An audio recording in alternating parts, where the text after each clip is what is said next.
आज चाहिँ तपाईहरुलाई ब्यालेन्स सिटको बारेमा मैले पढाउन गएको छु हैन। यो ब्यालेन्स सिट परीक्षाको दृष्टिकोणले यो धेरै इम्पोर्टेन्ट हुन जान्छ, 4 लेभललाई होस् अथवा 5th लेभललाई होस्। यो ब्यालेन्स सिट भनेको के हो, यसबाट आउन सक्ने क्वेशनहरु। ब्यालेन्स सिटलाई छोटकरीमा यसरी लेखिन्छ। मैले यहाँ छोटकरीमा मात्र लेखेको, तर तपाईले चाहिँ ब्यालेन्स सिटै भनेर लेख्नुपर्ने हुन्छ। ब्यालेन्स सिट भनेको के हो,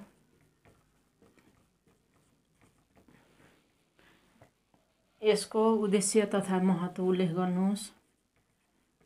यसको उद्देश्य तथा महत्व के छ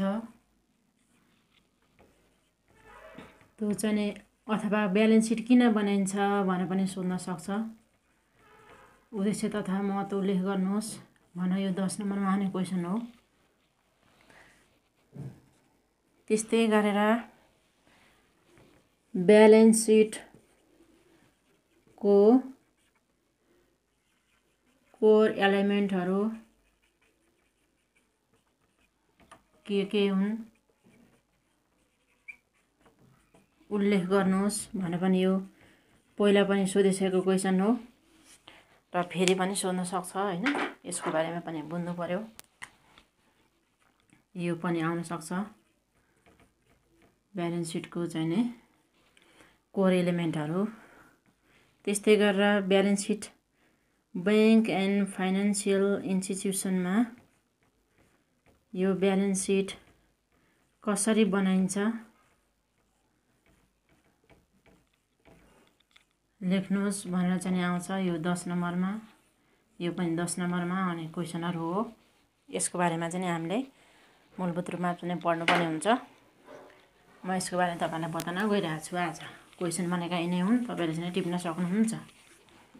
अब ब्यालेन्स सिट भनेको कुनै पनि संस्थाको यो इकोनोमिक ट्रान्ज्याक्सनहरु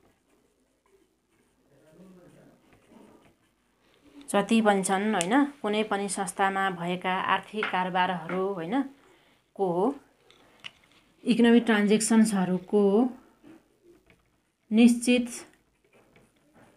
समय, यहाँ कुनै पनि लेख्नुहोस्, कुनै पनि अर्गनाइजेसनको इकोनोमिक ट्रान्ज्याक्सनको निश्चित समय अवधिको, समय अवधि नभन्नुहोस्, निश्चित समय बिन्दुको अथवा यसलाई पोइन्ट अफ टाइम भन्नुभए पनि हुन्छ। पोइन्ट अफ टाइम को सम्पत्ति कति छ त्यो हेर्नु पर्यो, दायित्व कति छ त्यो हेरिन्छ र पुँजी कति छ त्यो हेरिन्छ। कुनै पनि संस्थाको इकोनोमिक ट्रान्ज्याक्सन भनेको आर्थिक कारोबार तथा आर्थिक क्रियाकलापहरुको निश्चित समय बिन्दुको, यहाँ पोइन्ट अफ टाइम र पिरियड अफ टाइम हुन्छ। यो चाहिँ एउटा पर्टिकुलर समयको बिन्दुको सम्पत्ति, दायित्व र पुँजीको अवस्था हैन, पुँजीको अवस्थाबारे चित्रण गर्ने हैन त। वित्तीय विवरणलाई नै ब्यालेन्स सिट भनिन्छ भनेर चाहिँ लेख्नु पर्ने हुन्छ। वित्तीय विवरणलाई नै ब्यालेन्स सिट भनिन्छ भनेर यहाँ यसरी लेख्ने हो। कुनै पनि संगठनको हैन आर्थिक क्रियाकलापहरुको निश्चित समय बिन्दुको सम्पत्ति, दायित्व, पुँजी कति छ त्यसको बारेमा हैन चित्रण गर्ने, हामीले सम्झिनु पर्ने कुरा हैन। इकोनोमिक ट्रान्ज्याक्सन सम्झिनु पर्यो, अनि निश्चित समय बिन्दु सम्झिनु पर्यो, त्यसपछि सम्पत्ति, दायित्व र पुँजी सम्झिनु पर्यो, अनि वित्तीय विवरण सम्झिनु पर्यो। हो, यिनीहरुलाई नै मिलाएर भन्दाखेरि यस्तो बन्छ। यसरी ब्यालेन्स सिट भनेको यो हो हैन। यो भन्दा परिभाषा लेखिसकेपछि अर्को बुलेट पोइन्टमा यसरी लेख्न सक्नुहुन्छ तपाईले। परिभाषा नै तपाईले लेख्नुहोस्, म भनिदिन्छु। ब्यालेन्स सिटले संस्थाको स्वास्थ्य तथा वित्तीय अवस्था देखाउने हुँदा ब्यालेन्सले के गर्दा संस्थाको स्वास्थ्य भनेको सम्पत्ति कति छ, दायित्व भनेको तिर्नुपर्ने ऋण कति छ र उसँग पुँजी कति छ त्यो देखाउने हुँदा यसलाई फाइनान्सियल इन्डिकेटर पनि भनिन्छ।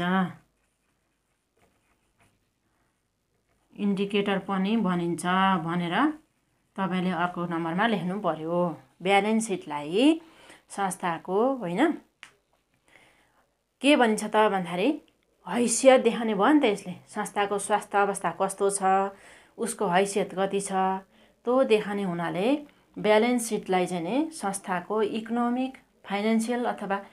फाइनान्सियल अथवा इकोनोमिक इन्डिकेटरको रूपमा चाहिँ नि बुझिन्छ भनेर अर्को पोइन्टमा तपाईले यसरी लेख्नुपर्ने हुन्छ। त्यस्तै गरेर अर्को नम्बरमा होइन ब्यालेन्स सिटलाई समीकरण अथवा इक्वेसनको फर्ममा लेख्नु पर्दाखेरि भनेर यहाँ भन्ने अनि के हुन्छ त assets equal to liabilities LABILITI liabilities plus capital हुन्छ। यो पनि यही ब्यालेन्स सिटको डेफिनेसनभित्र लेख्नुपर्ने कुरा हो। अब अर्को लास्ट पोइन्ट के छ यसमा लेख्नुपर्ने भन्दाखेरि यसमा भनेको ब्यालेन्स सिटमा तिर्न बाँकी र लिन बाँकी जति पनि आर्थिक कारोबारहरू छन् सङ्घ संस्थाका होइन सो कुरा चाहिँ नि के गरेको हुन्छ भन्दाखेरि उल्लेख गरेको हुन्छ, तर डेबिट र क्रेडिट उल्लेख गरेको हुँदैन। संस्थाले लिन बाँकी र दिन बाँकी कुरा चाहिँ उल्लेख गरिएको हुन्छ, तर डेबिट र क्रेडिट चाहिँ उल्लेख गरेको हुँदैन। तथापि ब्यालेन्स सिट भनेको दोहोरो लेखा प्रणाली अन्तर्गत दुवै पक्षको होइन विपरीत प्रभाव दुवै पक्ष उल्लेख गरेर त्यसको विपरीत र तर बराबर प्रभाव आउने गरी राख्नुपर्ने भएको हुनाले यसलाई चाहिँ नि ब्यालेन्स सिट भनिएको हो भनेर तपाईले यसको परिभाषा राम्ररी बनाउन सक्नुहुन्छ। त्यसरी बनाउनु होला। यो ब्यालेन्स सिटको परिभाषा सकिसके पछाडि अब ब्यालेन्स सिट बनाउनुको मुख्य उद्देश्य के हो त अथवा ब्यालेन्स सिट बनाउनु किन आवश्यक छ भनेर यो भेरी भेरी इम्पोर्टेन्ट क्वेसन हो होइन। यसको अब्जेक्टिभ तथा importance objectives or importance of balance sheet भनेर हामीले यहाँ लेख्नुपर्ने हुन्छ। माथि परिभाषा गरिसक्यो। अब ब्यालेन्स सिट चाहिँ कुनै पनि सङ्घ संस्थाले किन बनाउँदा रहेछन् भन्दाखेरि कुनै पनि एउटा पोइन्ट अफ टाइमको सम्पत्ति पुँजी र दायित्व के कति छ त्यो हेर्नको लागि बनाइन्छ होइन। र यसले चाहिँ नि संस्थाको आर्थिक हैसियत देखाउने हुनाले यसलाई फाइनान्सियल पोजिसन इन्डिकेटर पनि भनिन्छ भनेर चाहिँ त्यो पनि भइसक्यो। र ब्यालेन्स सिटलाई समीकरण फर्ममा assets equal to liabilities plus capital भनेर देखाउन सकिन्छ भनेर चाहिँ लेख्यो। र ब्यालेन्स सिटमा लिन बाँकी अथवा दिन बाँकी कुराहरू उल्लेख गरिएको हुन्छ, तर डेबिट र क्रेडिट यति छ भनेर उल्लेख गरिँदैन। तसर्थ दोहोरो लेखा प्रणालीमा आधारभूत जति पनि धारणाहरू छ होइन त्यो अनुसार नै ब्यालेन्स सिट बनाउने भएको हुनाले दोहोरो लेखा प्रणाली भनेकै दुई पक्षको विपरीत प्रभाव तर बराबरलाई देखाउनु पर्ने हुनाले होइन यहाँ पनि एसेट्स बराबर चाहिँ लायबिलिटिज र क्यापिटल कति छ त्यो देखाउनु पर्ने भएको हुनाले ब्यालेन्स सिट भनिएको हो भनेर लेखेपछि अब यसको उद्देश्य किन छ त भन्दाखेरि 1 नम्बरमा चाहिँ वित्तीय विवरणलाई पूर्णता दिन। अब यहाँ चाहिँ लेख्नुपर्ने हुन्छ यसरी वित्तीय विवरणलाई पूर्णता दिन। अब हामीसँग चाहिँ धेरै समय हुँदैन, यसको व्याख्या गरिरहनु पनि पर्दैन होइन। बुझ्नुपर्ने चाहिँ कुरा के भने वित्तीय विवरणलाई पूर्णता दिन भनेर भनिएको छ। मैले अघि नै भनिसकेँ ब्यालेन्स सिट भनेको कुनै खाता होइन, एउटा वित्तीय विवरण हो। बैंक तथा वित्तीय संस्थाहरूले जम्मा जाने 5 वटा वित्तीय विवरणहरू चाहिँ बनाउनु पर्ने हुन्छ, जुन चाहिँ नेपाल राष्ट्र बैंकको एकीकृत निर्देशन 4 मा उल्लेख भएअनुसार बनाउनु पर्ने हुन्छ। वित्तीय विवरणको बारेमा पनि हामीलाई सिलेबसमा दिएको छ, त्यसको बारेमा छँदै नै छ, हामी पढि नै हाल्छौँ। यहाँ चाहिँ वित्तीय विवरणहरू भनेको के हो भने सरस्वती बुझ्दाखेरि जुन लेखा राख्ने काम हुन्छ होइन, यो लेखा राख्ने काम चाहिँ जुन छ, यो लेखालाई सबै तयार गरिसकेपछि रिपोर्टिङ गर्नुपर्ने हुन्छ होइन, रिपोर्ट बनाउनु पर्ने हुन्छ अथवा प्रतिवेदन पेश गर्नुपर्ने हुन्छ। यसैलाई नै चाहिँ वित्तीय विवरणहरू भनिन्छ। त्यो चाहिँ नि ब्यालेन्स सिटमा पनि एक हो। ब्यालेन्स सिट चाहिँ खाता होइन, यो एउटा वित्तीय विवरण हो। अब वित्तीय विवरणलाई पूर्णता दिन बनाइन्छ भने अब अर्कोमा यसले फाइनेन्सियल संस्थाको फाइनेन्सियल पोजिसन देखाउन के कस्तो छ त फाइनेन्सियल अवस्था संस्थाको हैसियत कति छ, तिर्न सक्ने अथवा लिन सक्ने, डुबेको छ कि छैन, नाफा घाटामा के छ त्यो देखाउनलाई यो बनाउनु पर्ने हुन्छ। अब सल्भेन्सी क्यापासिटीको विश्लेषण गर्न, सल्भेन्सी क्यापासिटीको विश्लेषण गर्न भनेर अर्को नम्बरमा यसरी लेख्न सक्नुहुन्छ। त्यस्तै गरेर पुँजी संरचना के कस्तो छ कुनै पनि संस्थाको थाहा पाउन, पुँजी संरचना थाहा पाउन। त्यसै गरेर हामीले महत्त्व र उद्देश्यमा गइरहेका छौँ होइन। सम्पूर्ण सरकारहरूलाई व्याख्या र विश्लेषण गर्नलाई सूचना प्रवाह गर्न, सबै सरकारवालाहरूलाई व्याख्या विश्लेषण तथा मूल्याङ्कन भन्नुहोस् न, मूल्याङ्कन गर्न सूचना प्रवाह गर्छ नि त ब्यालेन्स सिटले। किनकि ब्यालेन्स सिटमा उल्लेख भएका कुराहरू, उल्लेख भएका तथ्याङ्कहरू, तथ्यहरू सत्य हुन्छन् होइन। त्यो हेरेपछि त यो संस्था चाहिँ यस्तो रहेछ भन्ने कुरा थाहा हुन्छ। आफूसँग रिलेटेड भएको सङ्घ संस्थाको वित्तीय अवस्था बारेमा चाहिँ थाहा पाउनको लागि यो हुन्छ। अनि नेटवर्थ कति छ त, नेटवर्थ थाहा पाउनलाई पनि ब्यालेन्स सिट बनाउनु पर्ने हुन्छ। तपाईँलाई चाहिँ यो टिप्नु होला राम्ररी।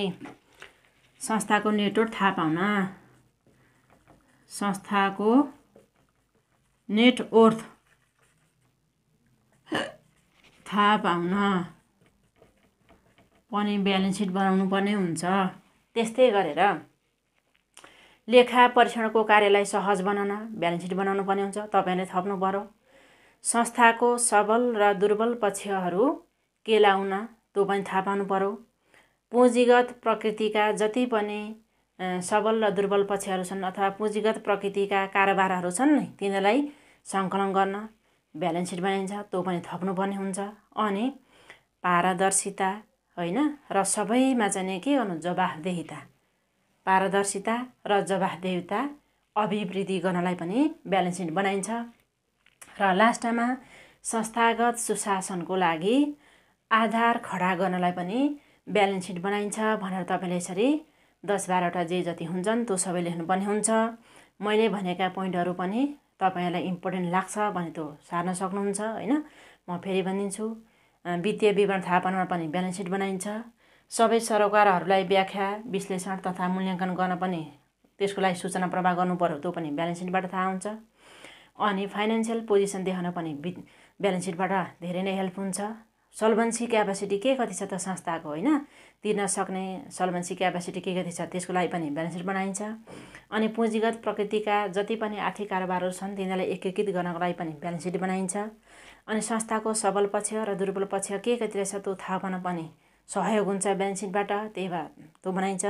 पारदर्शिता र जवाफदेहिताको अभिवृद्धि गर्नलाई पनि ब्यालेन्स सिट बनाइएको हुन्छ होइन। र मैले यो पारदर्शिता र जवाफदेहिता सकिसके पछाडि यसमा के आउँछ भन्दाखेरि लेखा परीक्षणको जति पनि काम कार्यहरू हुन्छ त्यसलाई सहजता बनाउनलाई पनि ब्यालेन्स सिट बनाउनु पर्ने हुन्छ। र वित्तीय विवरणहरूमध्येमा 4-5वटा छन्, त्यो मध्येमा एउटा वित्तीय विवरण ब्यालेन्स सिट पनि हो। त्यसैले ब्यालेन्स सिटले वित्तीय विवरणलाई के गर्छ त भन्दाखेरि सहज बनाउँछ, त्यसो गर्नलाई पनि ब्यालेन्स सिट बनाइन्छ। र छुटाउनै नहुने कुरा चाहिँ संस्थागत सुशासन कायम गर्नको लागि आधार खडा गर्नलाई ब्यालेन्स सिट बनाइन्छ भनेर चाहिँ तपाईँले लेख्नुपर्ने हुन्छ। अब ब्यालेन्स सिट बनाउने तरिका। ब्यालेन्स सिट कसरी बनाइन्छ त अब भन्दाखेरि बैंक तथा वित्तीय संस्थाले ब्यालेन्स सिट तयार गर्दा के गर्छन् त भन्दाखेरि बैंक एन्ड फाइनेन्सियल इन्स्टिट्युसनले एनआरबी डिरेटिभ नम्बर 4 अनुसारको, यो तपाईले नछुटाउनु होला, निर्देशन अनुसार अथवा अनुसारको संरचना अनुसार ब्यालेन्स सिट बनाउनु पर्ने हुन्छ। यो कुरा चाहिँ लेख्नु पर्नु तपाईले हैन। तर कुनै पनि व्यावसायिक सङ्घ संस्थाको यदि नियमनकारी निकाय छ भने नियमकारी निकायले तोकेको फर्मेटमा ब्यालेन्स सिट बनाउनु पर्यो। जस्तै उदाहरणको लागि बैंक तथा वित्तीय संस्थाहरूको नियमकारी निकाय भनेको नेपाल राष्ट्र बैंक हो हैन। उसले चाहिँ नि आफ्नो निर्देशन नम्बर 4 मा चाहिँ के गरेको छ भन्दाखेरि तिमीहरूले वित्तीय विवरण बनाउँदा अथवा सम्पूर्ण लेखा नीतिहरू को बारेमा चाहिँ नि यहाँ उल्लेख भएअनुसार चाहिँ बनाऊ भनेको छ, सोही अनुसार बनाउनु पर्यो। तर यदि नियमकारी निकाय छैन भने हैन, नियमनकारी निकाय नभएका सङ्घ संस्थाले चाहिँ हैन इन्टरनेसनल अकाउन्टिङ स्ट्यान्डर्ड र नेसनल अकाउन्टिङ स्ट्यान्डर्ड अनुसारको फर्मेटमा ब्यालेन्स सिट बनाउनु पर्ने हुन्छ भनेर चाहिँ लेख्नुपर्ने हुन्छ तपाईहरुले हैन। अब ब्यालेन्स सिट बनाउने तरिकामा यति दुईटा कुरा लेखिसके पछाडी हैन के गर्ने भन्दाखेरि नियमनकारी निकायले दिएको छ भने त सोही अनुसार बनाउनु पर्यो, जुन हामी चाहिँ अहिले यहाँ भन्न पनि गइरहेका छौं। अब व्यावसायिक संस्थाले बासलात बनाउनको लागि सर्वप्रथम के गर्नुपर्छ त भन्दाखेरि यो पीएल एकाउन्ट बनाउनु पर्ने हुन्छ भनेर एउटा नम्बरको पोइन्टमा लेख्ने। बुझ्नुभयो? एक नम्बरको पोइन्टमा के लेख्ने त भन्दाखेरि बैंक तथा वित्तीय संस्थाले नेपाल राष्ट्र बैंकको एकीकृत निर्देशन नम्बर 4 मा देखाएको फर्मेट अनुसार ब्यालेन्स सिट बनाउनु पर्ने हुन्छ। यदि कुनै पनि व्यावसायिक सङ्घ संस्थाको चाहिँ नि नियमनकारी निकाय छैन भने उसले इन्टरनेसनल अकाउन्टिङ स्ट्यान्डर्ड अनुसारको ब्यालेन्स सिट बनाउनु पर्ने हुन्छ र साथै त्यसमा नेसनल अकाउन्टिङ स्ट्यान्डर्डले दिएको संरचना चाहिँ फलो गर्नुपर्ने हुन्छ र पीएलएसी चाहिँ सुरुमा तयार गरेको हुनुपर्छ हैन। पीएलएसी तयार गरिसके पछाडी हैन सम्पूर्ण कोर इलिमेन्टलाई सबै ब्यालेन्स सिटमा भएका यो कोर एलिमेन्टलाई हैन टी फर्मेटमा राखेर ब्यालेन्स सिट बनाउनु पर्ने हुन्छ। टी फर्मेटमा राखेर ब्यालेन्स सिट बनाउनु पर्ने हुन्छ भनेर चाहिँ तपाईले लेख्न सक्नुहुन्छ हैन। र यहाँ चाहिँ एउटा स्ट्रक्चर हामी अब लेख्न गइरहेका छौं ब्यालेन्स सिटको। यो पनि सोध्न सक्छ तपाईलाई ब्यालेन्स सिट कसरी बनाउनुहुन्छ भनेर। अब बैंकको ब्यालेन्स सिट सोधेको छैन नि त, एउटा फर्मेटमा चाहिँ सोधेको छ। त्यस्तो अवस्थामा चाहिँ कसरी गर्ने भन्दाखेरि यहाँ लेख्नुस् एउटा हैन। हामीले भनौं न अब ब्यालेन्स सिट अफ अथवा स्ट्रक्चर अफ ब्यालेन्स सिट भनेर यहाँ लेख्न सक्छौं। STRUCTUR structure of balance seat यहाँ लेख्ने हो। त्यसपछि अब फर्मेटमा अब हामी जान्छौं हैन। यहाँ capital and liabilities CAPI capital and यो चाहिँ 11-12 को तपाईहरुले एकाउन्ट पढ्नु भएको छ भने अकाउन्टमा पनि यो पढेकै कुरा हो हैन। अनि यसपछि यहाँ अमाउन्ट, त्यसपछि यहाँ एसेट्स लेख्ने, अनि यहाँ अमाउन्ट लेख्ने। धेरैजना चाहिँ झुकिनुहुन्छ बैंक तथा वित्तीय संस्थाको फर्मेट लेखेर आउनुहुन्छ, त्यसो गर्दा गल्ती हुन सक्छ। ब्यालेन्स सिटको एउटा फर्मेट चाहिँ लेख्नुस् भनेर आयो भने बनाउने तरिका यही नै हो। अब यो क्यापिटल एन्ड लायबिलिटिज अन्तर्गत चाहिँ तपाईले यसलाई यसरी क्लोज गर्नु भए पनि हुन्छ हैन। आफ्नो कपीमा यहाँ शेयर क्यापिटल हेर्नुस्, यो शेयर क्यापिटल आयो हैन। यो शेयर क्यापिटलमा चाहिँ के पर्छ भन्दाखेरि इक्विटी शेयर, प्रिफरेन्स शेयर र शेयर प्रिमियम पर्दछन्।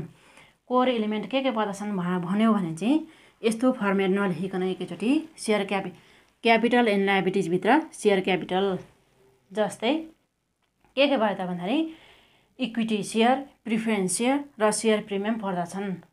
त्यस्तै गरी रिजर्भ एन्ड सरप्लस लेख्ने यहाँ रिजर्भ एन्ड एसयुआरपी सरप्लस लेख्ने। अब रिजर्भ एन्ड सरप्लसभित्र चाहिँ के पर्दछन् त भन्दाखेरि जगेडा कोषहरू हुने त होइन। रिजर्भ एन्ड सरप्लस भनेका रिजर्भ एन्ड सरप्लसमा जेनरल रिजर्भ पर्यो होइन। अनि त्यसै गरी सरप्लस फन्ड पर्दछन् भनेर चाहिँ तपाईँले यहाँ लेख्ने। अनि अर्को नम्बरमा चाहिँ आउँछ लङ टर्म चाहिँ डेब्ट, लङ टर्म डिबिटी डेब्ट, दीर्घकालीन ऋणहरू जति पनि छन् होइन लङ टर्म डेब्टमा चाहिँ पर्यो। जस्तै डिबेन्चर भयो, मोर्टेज हुन्छ, यहाँ बोन्ड हुन्छ, अनि पब्लिक डिपोजिट होइन सर्वसाधारण चाहिँ जम्मा गरेको डिपोजिट पनि यसमा पर्न जान्छ। अनि ब्याङ्क लोनहरू छ भने त्यो पनि यसमा हुन्छ। त्यस्तै गरेर अर्को के हुन्छ त भन्नुहुन्छ भने करेन्ट लायबिलिटिज हुन्छ। CURRENT current, LABILITI current liabilities भनेको तत्काल चाहिँ भुक्तानी गर्नुपर्ने जति पनि रकमहरू छन् होइन दायित्वहरू छन् तिनीहरूलाई चाहिँ करेन्ट लायबिलिटिज भन्यो। अब तपाईँले छुटाएर लेख्नुपर्ने कुरा टी फर्मेट पनि सँगसँगै र कोर इलिमेन्टमा हुने कुराहरू पनि म सँगसँगै भन्दै गरिरहेको छु। तपाईँलाई यहाँ टी फर्मेटमा मात्रै बनाऊ, संरचना मात्रै बनाऊ भनौँ भने सेयर क्यापिटल यो पर्छ, रिजर्भ एन्ड सरप्लसमा यो पर्छ भनेर लेखिरहनु पर्दैन। तर कोर इलिमेन्टमा समावेश हुने कुराहरू चाहिँ के हुन् भनेर आयो भने करेन्ट लायबिलिटिजमा आइपुगेको छ होइन। करेन्ट लायबिलिटिजमा चाहिँ अब क्रेडिटर्सहरू चाहिँ पर्यो, पेएबल जति पनि बिल्स पेएबलहरू यहाँ परे, अनि आउटस्ट्यान्डिङ एक्सपेन्सेसहरू जति पनि छन् तिर्नुपर्ने खर्चहरू होइन भुक्तानी गर्नुपर्ने खर्चहरू, अनि ड्युज अमाउन्टहरू होइन बाँकी रहेका, अनि टु बी पे बिलहरू चाहिँ यहाँ परे। त्यस्तै गरेर एडभान्स इन्कम पनि करेन्ट लायबिलिटिजमै पर्छ होइन। अनि ब्याङ्कबाट चाहिँ ओडी प्रदान गर्ने गरिएको छ भने ब्याङ्क ओडी पनि यसमै पर्छ होइन यो सबै चाहिँ नै। अनि प्रोभिजनिङ फर ट्याक्स अथवा ट्याक्समा चाहिँ दिनुपर्ने दायित्वहरू यसमै पर्ने हुन्छ। त्यस्तै गरेर प्रोभिजन फर डिभिडेन्ड, संस्थाले चाहिँ डिभिडेन्डको रूपमा अथवा लाभांशको रूपमा पारित गरेका जति पनि रकमहरू छन् त्यो पनि करेन्ट लायबिलिटिजमै चाहिँ पर्छन् भनेर चाहिँ लेख्ने। अब आयो एसेट्सको भाग। एसेट्समा चाहिँ अब फिक्स एसेट्स लेख्नुहोस् सुरुमा, FIXED फिक्स, ASSETS एसेट्सहरू। अब फिक्स एसेट्सभित्र के पर्यो त भन्दाखेरि टान्जिबल एसेट्स, टान्जिबल एसेट्समा ल्यान्ड भयो होइन, बिल्डिङ भयो, अनि त्यहाँ चाहिँ प्रयोग हुने जति पनि प्लान्टहरूको मेसिनहरू हुन्छ नि होइन प्लान्ट एन्ड मेसिनरी चाहिँ भए होइन। त्यसै गरेर फर्निचरहरू अनि टेक्सटाइल्सहरू चाहिँ सबै यसमै पर्ने भए होइन। अनि भेहिकलहरू बाइकहरू अब मोटर बाइकहरू अथवा कारहरू के किनेको छ फर्निचरहरू पनि अब यसमै पर्छ। अब इन्टान्जिबल एसेट्समा चाहिँ अब के आउँछ त भन्दाखेरि एसेट्सभित्र पनि टान्जिबल र इन्टान्जिबल दुईवटा हुन्छ नि त होइन। 11-12मा चाहिँ पढिसक्नु भएको छ तपाईँले। टान्जिबल एसेट्सभित्र यो पर्यो भने इन्टान्जिबल एसेट्सभित्र चाहिँ के पर्छन् त भन्दाखेरि गुडविल पर्यो, पेटेन्ट राइट पर्यो होइन, संस्थाको चाहिँ अब एउटा प्रतिष्ठा मान सम्मान हुन्छ उसको चाहिँ। त्यस्तै गरेर ट्रेडमार्क पर्यो, अनि फ्रेन्चाइजहरू जे जति गरेको हुन्छ त्यो सबै चाहिँ इन्टान्जिबल एसेट्समा चाहिँ पर्यो। त्यस्तै गरेर यो फिक्स एसेट्स पछाडि यहाँ अर्को लेख्नुपर्ने नछुटाउनु पर्ने कुरा भनेको इन्भेस्टमेन्ट हो। अब जति पनि गरिएका लगानीहरू हुन्छन् होइन, अब लगानीमा चाहिँ लगानीमा पर्ने कोर इलिमेन्टहरू चाहिँ के हुन् त, लगानीमा के इन्क्लुड गरिएको हुन्छ भन्दाखेरि पर्चेज अफ सेयर, सेयरमा गरेको लगानी यसमै आउने भयो, अनि डिभेन्चर भयो, टी बिल भयो होइन। अनि त्यस्तै गरेर गभर्मेन्ट बोन्ड, नेपाल राष्ट्र ब्याङ्कले निकालेको जुन बोन्ड हुन्छ त्यसमा पनि अब लगानी गरेको छ भने त्यो पनि पर्छ। त्यो कुराहरू पनि तपाईँ चाहिँ टिप्नुपर्ने हुन्छ। अनि फिक्स एसेट्स पछाडि इन्भेस्टमेन्ट भयो। अब इन्भेस्टमेन्ट पछाडि करेन्ट एसेट्सहरू जति पनि छन्, करेन्ट यो एसेट्स यसलाई चाहिँ यसो गर्न सक्नुहुन्छ तपाईँले। यो अमाउन्ट चाहिँ अब हामीले एउटा फर्मेटमा त गरेको हुनाले अमाउन्ट चाहिँ यहाँ नलेखेको हो, यसरी चाहिँ दिनु होला होइन। यसरी एउटा टी फर्मेटमा चाहिँ हामीले गरिराखेका छन् नि त। अनि अब करेन्ट एसेट्सभित्र चाहिँ तत्काल दिनुपर्ने तत्काल प्राप्त हुने सम्पत्तिहरू चाहिँ के हुन् त भन्दाखेरि डेबिटर्स होइन, त्यस्तै गरेर इन्भेन्टरी भनेको क्लोज स्टक हुन्छ नि, त्यो क्लोज स्टकहरू सबै पर्यो। अनि क्यास विथ ब्याङ्कमा चाहिँ भएको क्यासहरू जति पनि रकम छ, अनि रिसिभेबल जति पनि पेमेन्टहरू प्रिपेड अथवा एडभान्स पेड यसमा चाहिँ पर्छ। मार्केटेबल सेक्युरिटिजहरू छ भने त्यो पनि केमा पर्ने भयो त भन्दाखेरि करेन्ट एसेटमै पर्यो। अनि अब अर्को फिक्टिसियस एसेट्स पनि नाममात्रको सम्पत्ति भनेर जुन भनिन्छ होइन, यो चाहिँ खासै अब खर्च गरेको यता गरेको देखिँदैन, तर गर्ने पनि हुन्छ। जस्तै अब फिक्टिसियस एसेट्समा के भयो होइन, प्रिलिमिनरी सुरुवातमा गर्नुपर्ने जुन खर्चहरू हुन्छ, अनि discount of issuing bond and share अथवा बोन्ड चाहिँ आफूले डिस्काउन्ट दिएको रकमहरू पनि यसमा पर्ने भयो होइन। डिफर्ड एक्सपेन्डिचर पनि भन्छ। अनि अन्डर राइटिङ कमिसनहरू पनि यो फिक्टिसियस एसेट्सभित्र चाहिँ पर्छ भनेर सुरुमा चाहिँ यो एउटा स्ट्रक्चर बनाउँदाखेरि ब्यालेन्स सिट भनेको के हो, ब्यालेन्स सिट कसरी बनाइन्छ भन्दाखेरि ब्यालेन्स सिटको डेफिनेसन गर्ने। अनि ब्यालेन्स सिट बनाउने तरिकामा मैले अघि भने जस्तै बैंक तथा वित्तीय संस्थाले नियमनकारी निकाय नेपाल राष्ट्र ब्याङ्कले भनेअनुसार बनाउँछ। यदि नियमनकारी निकाय छैन भने इन्टरनेसनल एकाउन्टिङ स्ट्यान्डर्ड र नेसनल एकाउन्टिङ स्ट्यान्डर्ड अनुसार बनाइन्छ। सामान्यतया कोर ब्यालेन्स सिटमा हुने कोर इलिमेन्टलाई चाहिँ टी फर्मेटमा यस प्रकारले बनाउन सकिन्छ भनेर चाहिँ तपाईँले चाहिँ भन्न सक्नुहुन्छ।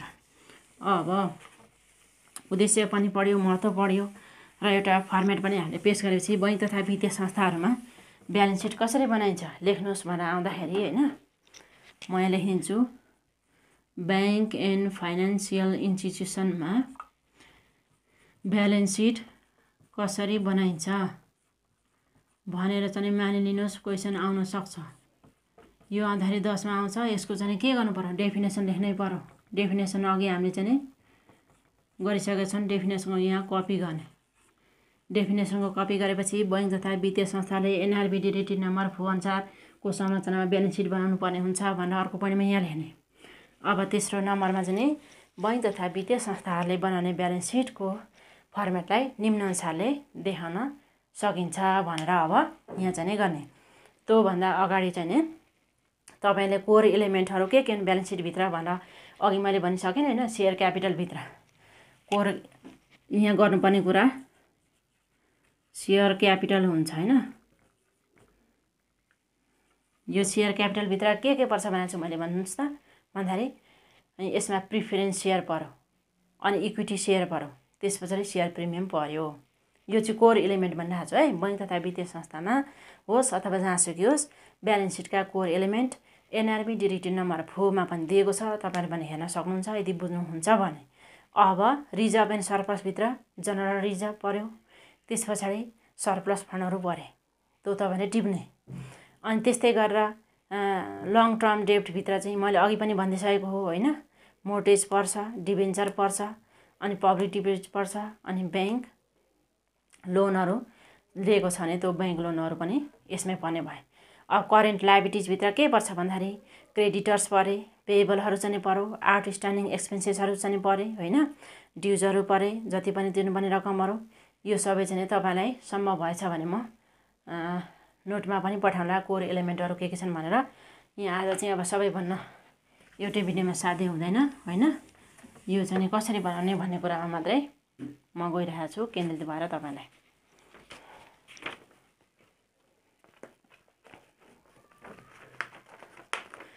बैंक तथा वित्तीय संस्थामा बनाउने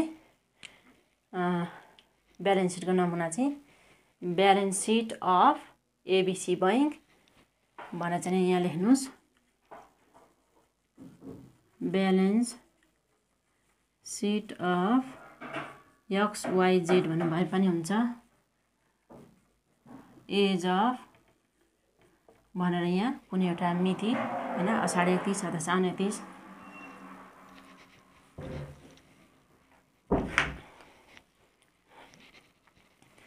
के हुन्छ होइन। Balance sheet of XYZ bank as of Ashadh अथवा जे लेख्नुहोस् होइन, अथवा बेस्ड अन भन्नुभए पनि हुन्छ होइन। त्यो लेखिसके पछाडि अब मैले यहाँ के गर्छु भन्दाखेरि यो बैंक तथा वित्तीय संस्थामा ब्यालेन्स सिट कसरी बनाइन्छ आयो भने मात्रै भन्ने कुरा हो भन्ने हो। यहाँ यस एन लेख्नुहोस् है। यहाँ यस एन लेखिसके पछाडि पर्टिकुलर्स यहाँ लेख्नुहोस् PARTICULARS पर्टिकुलर्स लेख्नुहोस्। अब लेखिसके पछाडि यहाँ एनएक्सएस पनि लेख्नु भए पनि हुन्छ होइन। ANNEXTURE एनएक्स टिचर नम्बर भनेर लेख्नु भए पनि हुन्छ। ANNEXTURE NX teacher number. अनि यहाँ चाहिँ अमाउन्ट लेख्नुहोस्। बैंक तथा वित्तीय संस्थामा हुने ब्यालेन्स सिटको नमुना यो चाहिँ एनआरबिडिटीमा छ, फलो गर्नुपर्छ त भनिन्छ, तर यो भेट्न गाह्रो हुन्छ। अब यति गरिसके पछाडि यहाँ 1.0 1.1 1.2 1.3 1.4 1.5 1.6 1.7 1.8 1.9 सम्म लेख्ने पर्टिकुलर्समा। 1.1 मा चाहिँ अथवा 1.0 मा के आउँछ त भन्दाखेरि टोटल क्यापिटल एन्ड लायबिलिटिज यहाँ लेख्नुहोस् है। TOTL total capital and liabilities. अब यो टोटल क्यापिटल एन्ड लायबिलिटिज भित्र चाहिँ के पर्छ त भनेर मैले एउटा सूत्रबद्ध रूपमा तपाईँलाई सजिलो हुन्छ भनेर मैले लिएको छु। तपाईँले पनि मनपर्छ भने यही सूत्र युज गरेर चाहिँ गर्न सक्नुहुन्छ होइन। सूत्रमा चाहिँ एस अथवा यहाँ हुँदैन भने म यहाँ खासै लेख्नुपर्ने हुँदैन, यहाँ लेख्छु।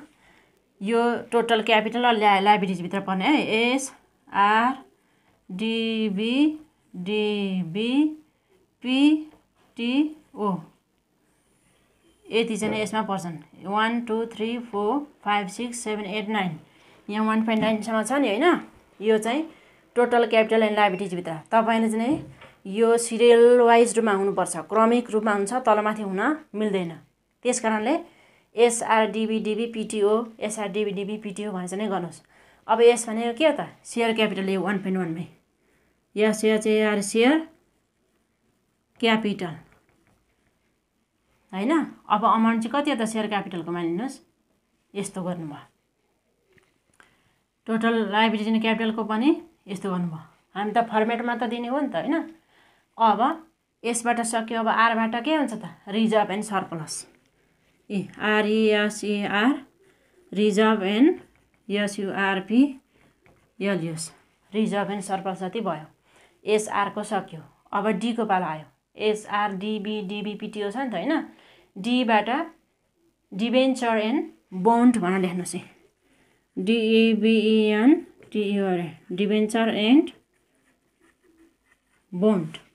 डिबेन्चर एन्ड बोन्ड लेखिसके पछाडि SRDB अब के छ त SRDB छ नि त। बी भएपछि बरोइङ BORROWING बरोइङ। SRDB अब फेरि डिबी छ होइन। बरोइङ पछाडि डिपोजिट जति पनि छ त्यो यहाँ लेख्ने DEPOSIT डिपोजिट लेखिन्छ। यो डिपोजिट लेखिसकेपछि अर्को पनि बी छ बिल्स पेएबल हुन्छ नि। अब यो बिल्स पेएबल यहाँ चाहिँ BILL bills PAYABL bills payable पनि आयो। SRDBDB सम्म हाम्रो सकिसक्यो। अब पीबाट के हुन्छ त proposed dividend PROPOSED propose DIVIDENT dividend यसमा चाहिँ पर्यो। अब त्यस्तै गरेर टीको पाला आयो। ट्याक्स लायबिलिटिजहरू यसमा परे। TAX tax LIABILITIES liabilities. अनि 1.9 मा चाहिँ others liabilities OTHERS others LIABILITIES liabilities. यो सबै चाहिँ यसरी भरिदिनुहोस् है। यो सबै जे जति छ होइन यसरी चाहिँ हेर्दै यहाँ चाहिँ भर्दै। यो त एउटा फर्मेट मात्रमा हो। अब हेर्नुहोस् त एसबाट सेयर क्यापिटल, आरबाट रिजर्भ एन्ड सरप्लस, डीबाट डिबेन्चर एन्ड बोन्ड, अनि अर्को बीबाट बरोइङ भयो, अनि अर्को डीबाट चाहिँ डिपोजिट भयो, अनि बिल्स पेएबल भनेको यो बी आयो, प्रोपोज डिभिडेन्ड भनेको यो पी भयो, टीबाट ट्याक्स लायबिलिटिज, अनि ओबाट अदर लायबिलिटिज। यो भनेको टोटल क्यापिटल एन्ड लायबिलिटिजमा पर्यो। अब मेरो त यहाँ आँटेन, तपाईँले चाहिँ कपीको यस्तो तल नै फेरि यही धर्कालाई जस्ताको तस्तै चाहिँ तानेर के गर्नुपर्ने हुन्छ त भन्दाखेरि त्यहाँ चाहिँ लेख्नुपर्ने हुन्छ। यतै धर्का तान्ने, मेरो त यहाँ नआँटेको हुनाले अब यहाँ टोटल अब यसमा यो सबै 1 चाहिँ मेटेर अब के गर्ने त अब 2.0, 2.1, 2.2, 2.3, 2.4, 2.5, 2.6, 2.7, 2.8, 2.9 सम्म फेरि यता पनि 9वटा उता पनि 9वटा, क्यापिटल एन्ड लायबिलिटिजमा पनि 9वटा र टोटल एसेट्समा पनि 9वटा आउँछ। अब हेर्नुहोस्, अब यहाँ चाहिँ टोटल एसेट्स मैले लेख्छु TOTAL टोटल ASSETS एसेट्स। अब SRDB DB PTO भनेको चाहिँ क्यापिटल एन्ड लायबिलिटिजमा पर्यो भने यहाँ चाहिँ के छ त, यहाँ पनि एउटा सूत्रबद्ध रूपमा चाहिँ गयो र त्यसलाई 3-4 चोटि तपाईँले लेख्नु भने यो धेरै सजिलो हुन्छ। अब यसमा चाहिँ C3 MILFNO C3 भनेको 3वटा भइहाल्यो, 4 5 6 7 8 9 यसरी सूत्रबद्ध रूपमा चाहिँ C3 भनेर 3वटा सी नै सीबाट आउने चाहिँ छ, अनि MILFNO त्यसरी चाहिँ सूत्र बनाउनु होला।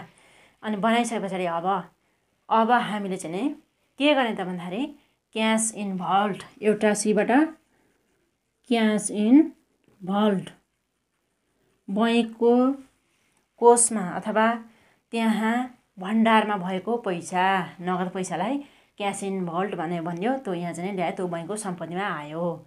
अब क्यास इन्भल्भ भनेपछि अब cash with NRB, cash with NRB जुन बैंक तथा वित्तीय संस्थाहरूले नगद रूपमा नेपाल राष्ट्र ब्याङ्कमा बुझाउनु पर्ने पैसालाई CRR भनेको थियौँ नि हामीले, हो त्यही रकम चाहिँ नि क्यास विथ एनआरबी अथवा क्यास इन एनआरबी भनेर नेपाल राष्ट्र बैङ्क भनेर लेख्नु भए पनि हुन्छ होइन, त्यो आयो।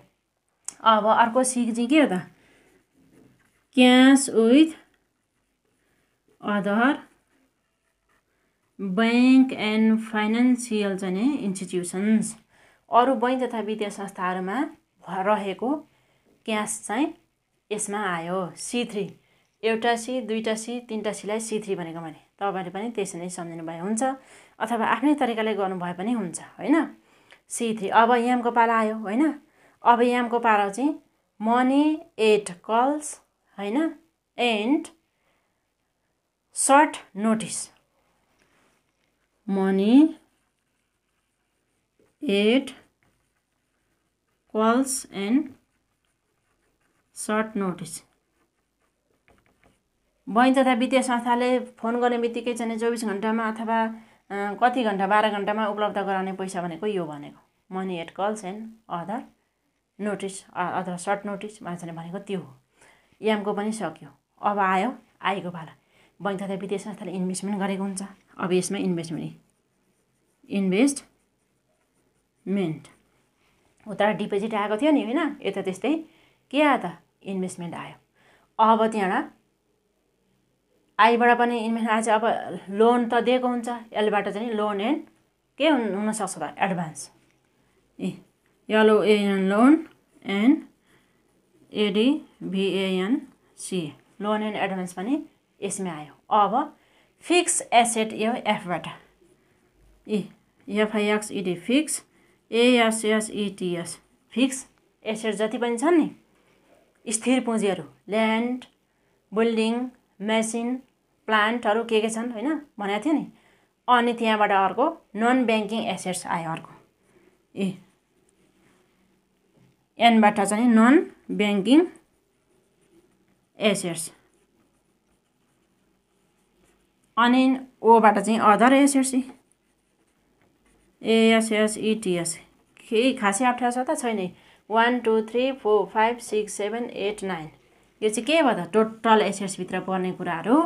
2.0मा चाहिँ टोटल एसेट, 2.1मा cash in vault, cash with NRB, cash with other bank and financial institutions, money at calls and short notice, investment, loan and advance, fixed assets, non banking assets होइन, अनि अदर एसेट्स। यसरी bank तथा वित्तीय संस्थाहरूले बनाउने balance सिटभित्र समावेश गर्नुपर्ने कुराहरू यी हुन्।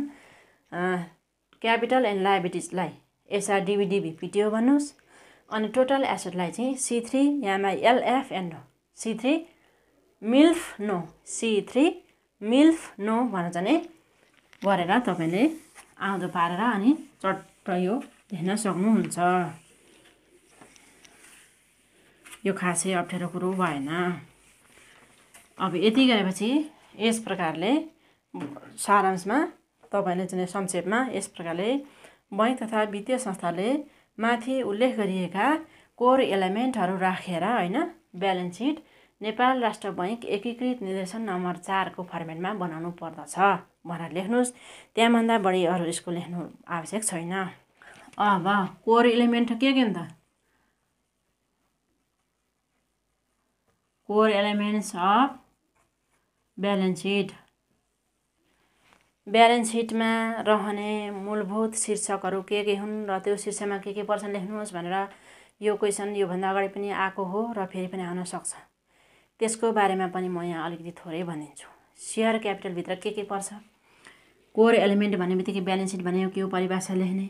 ब्यालेन्स सिटमा रहने मुख्य कोर एलिमेन्टलाई निम्न प्रकारले देखाउन सकिन्छ भन्ने। अनि 1 नम्बरमा चाहिँ सेयर क्यापिटलभित्र अब के पर्छ अघि नै मैले भने तपाईँले लेख्नुहोस् इक्विटी सेयर, प्रिफरेन्स सेयर र सेयर प्रिमियम। सक्यो। अब 2 नम्बरमा सेयर क्यापिटलमा के पर्छ त सक्यो नि त होइन। रिजर्भ एन्ड सरप्लसभित्र के पर्छ त भन्दाखेरि अक्युमुलेटेड प्रफिट पर्यो अनि रिजर्भ एन्ड फन्ड परे। RESERV रिजर्भ एन्ड SURPLU सरप्लसभित्र के भयो त ACCULATED अक्युमुलेटेड प्रफिट पर्यो होइन। सङ्ग्रहित गरिएको जति पनि नाफा छ त्यो सबै यसमा पर्यो अनि रिजर्भ एन्ड फन्ड परे भनेर तपाईँले यहाँ लेख्न पर्ने हुन्छ। यहाँ पनि मैले भनेको यो कुरा लेख्नुपर्ने हुन्छ। कोर एलिमेन्टको बारेमा म भन्दै गरेको छु। अब 3 नम्बरमा चाहिँ के पर्छ त भन्दाखेरि डिबेन्चर एन्ड बोन्डभित्र के पर्छ त भन्दाखेरि डिबेन्चर एन्ड बोन्डभित्र चाहिँ लिगल डिबेन्चर परे होइन, जुन चाहिँ के गरेको हुन्छ त भन्दाखेरि विभिन्न प्लानमा चाहिँ विभिन्न के प्लानमा भन्दाखेरि लोन प्रोभाइड गर्दाखेरि के गरेको हुन्छ भन्दाखेरि विभिन्न योजना अनुसार चाहिँ बनाएका जति पनि कलेक्टेड गरिएका लोनहरू छन् नि ती सबैलाई डिबेन्चर एन्ड बोन्ड भन्यो। DEBENTUR debenture and bond. यसभित्र चाहिँ के पर्यो भन्दाखेरि लिगल डिबेन्चर भन्नुहोस् न, यसले लिगल DEBENTUR। अब 4 नम्बरमा जाने। अब 4 नम्बरमा चाहिँ नि 4 नम्बरमा डिपोजिट पर्यो। डिपोजिटभित्र अब के पर्छन् त भन्दाखेरि demand deposit, saving, current, fix जति पनि छ नि त्यो सबै डिमान्ड डिपोजिट जस्तै current deposit, fixed deposit, saving deposit यो सबैजना यसमा डिपोजिटमा पर्यो। 5औं नम्बरमा जाउँ। अब 5औं नम्बरमा बोरोइङभित्र इन्टरब्याङ्क बोरोइङ।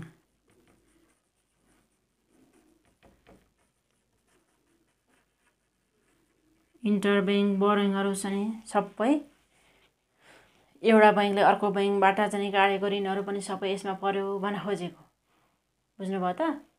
इन्टरब्याङ्क बोरोइङ पनि यसमा आयो। अब 6 नम्बरमा कोर एलिमेन्टको बारेमा गइरहेका छौँ हामी। ट्याक्स लायबिलिटिज पर्यो।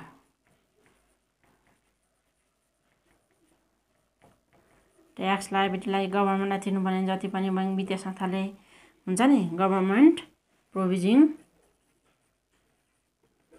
Tax liabilities